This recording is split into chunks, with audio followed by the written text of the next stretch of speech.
ഇത് മാസ് മോട്ടോഴ്സിൽ നിന്നാണ്. നമ്മൾ ഹോണ്ട ഡിയോ വണ്ടി സ്റ്റാർട്ടിങ് കംപ്ലൈൻ്റ് ആയിട്ട് നമ്മൾ പോയി എടുത്തു നേർന്നാണ്. വഴിയിൽ സ്റ്റാർട്ടാവാതെ വണ്ടി നിൽക്കുകയായിരുന്നു. അപ്പോൾ നമ്മൾ പോയി എടുത്തു നേർന്നാണ്. അപ്പോൾ അതിനകത്ത് സെൽഫൊന്നും വർക്കിംഗ് അല്ലായിരുന്നു. കാരണം അത് ഇരുന്നേറുന്ന ബാറ്ററി ഇത് ഈ ഒരു ബാറ്ററിയാണ്, പഴയ ബാറ്ററിയാണ്. അപ്പോൾ ഞാനത് ചെക്ക് ചെയ്യാനായിട്ടൊരു പുതിയ ബാറ്ററി വെച്ചിട്ട് നമ്മളൊന്ന് ചെക്ക് ചെയ്യുന്നുണ്ട്. ചെക്ക് ചെയ്ത് വണ്ടി സ്റ്റാർട്ട് ചെയ്യുന്ന സമയത്ത് നമ്മുടെ മെയിനായിട്ടുള്ള കംപ്ലയിൻ്റ് എന്ന് പറഞ്ഞാൽ ഈ റെക്ടിഫയർ എന്ന് പറഞ്ഞാൽ ഈ യൂണിറ്റിൻ്റെ പ്രോബ്ലമാണ്. കാരണം വെച്ച് കഴിഞ്ഞാൽ ബാറ്ററി ഈ റെക്ടിഫയർ കംപ്ലയിൻ്റ് ഉള്ളതുകൊണ്ട് തന്നെ ബാറ്ററിയിലേക്ക് ത്രൂ ഔട്ട് ചാർജ് കറക്റ്റായിട്ട് കയറില്ല. കുറേ കഴിഞ്ഞാൽ ഷോട്ടിങ് കാണിച്ച് വണ്ടി ഓഫായി പോകും. അതാണ് ശരിക്കും എൻ്റെ കംപ്ലയിൻറ്റ് കേട്ടോ. അപ്പോൾ ഞാനത് എങ്ങനെയായിരുന്നു എൻ്റെ കംപ്ലയിൻ്റ് എന്നുള്ളത് ജസ്റ്റ് ഒന്ന് കാണിച്ചു തരാം. ഇതിപ്പോൾ ഈ വെച്ചേക്കുന്നത് പുതിയ റെക്ടിഫയർ യൂണിറ്റാണ്, പുതിയ ബാറ്ററിയാണ്. സ്റ്റഡി ഓൾറെഡി വണ്ടി സ്റ്റാർട്ടിങ് ആണ്, വേറെ പ്രോബ്ലം ഒന്നുമില്ല. അപ്പോൾ നമ്മൾ ഈ ബാറ്ററിയുടെ ടെർമിനലിൽ പിടിയിക്കുന്ന സമയത്ത് ശരിക്കും സാധാരണ കംപ്ലയിൻ്റ് ഇല്ലാത്തതാണെന്നുണ്ടെങ്കിൽ വണ്ടി സ്റ്റാർട്ടിങ്ങിൽ തന്നെ നിൽക്കും. ഇപ്പോൾ ഇത് പുതിയ റെക്ടിഫയർ യൂണിറ്റാണ്. ഇപ്പോൾ ജസ്റ്റ് ഒന്ന് കാണിച്ചു തരാം. നൂരി ആ പോസ്റ്റ് ലൈൻ ഇപ്പോൾ വിടിയിക്കാം കേട്ടോ.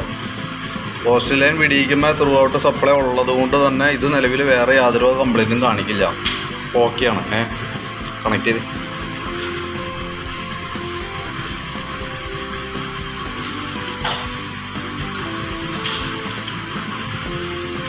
ഇനി നമ്മളതിൻ്റെ റെക്ടിഫയർ യൂണിറ്റ് മാറ്റി സെറ്റ് ചെയ്യാണ്.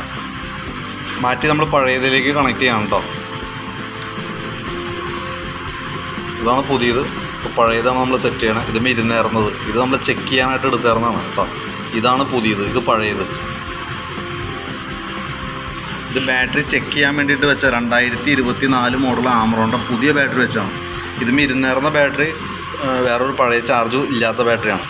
ഇപ്പോൾ നമ്മൾ വെച്ചു. ഇപ്പോൾ അതിന് ശേഷം വണ്ടി ഇപ്പോൾ ഓൾറെഡി സ്റ്റാർട്ടിങ്ങിലാണ്. ഒന്ന് റേസ് ചെയ്ത് ഓക്കെ. ഇനി വണ്ടിയുടെ ബാറ്ററി ടെർമിനൽ നമ്മൾ വിടിയിക്കുകയാണ്.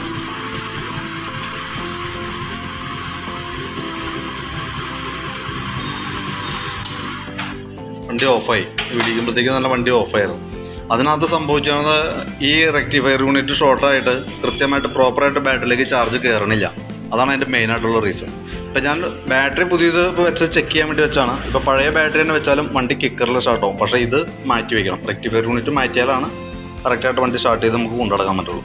അപ്പോൾ മറ്റേ ഇരുന്നേറുന്ന ബാറ്ററി ചാർജ് ഇറങ്ങി പോയതിൻ്റെ ഒരു റീസൺ ഇതാവാം കേട്ടോ. ഈ റെക്ടിഫയർ യൂണിറ്റിൻ്റെ ആണ് ആ ഒരു പ്രോബ്ലം കാണിച്ചുകൊണ്ടിരുന്നത്. അപ്പോൾ ഇത് മാറ്റിയാലാണ് നമുക്കത് റെഡി ആവുള്ളൂ. റെക്ടിഫയർ യൂണിറ്റിന് 765 രൂപയാണ് നമുക്ക് കോസ്റ്റ് വരാം.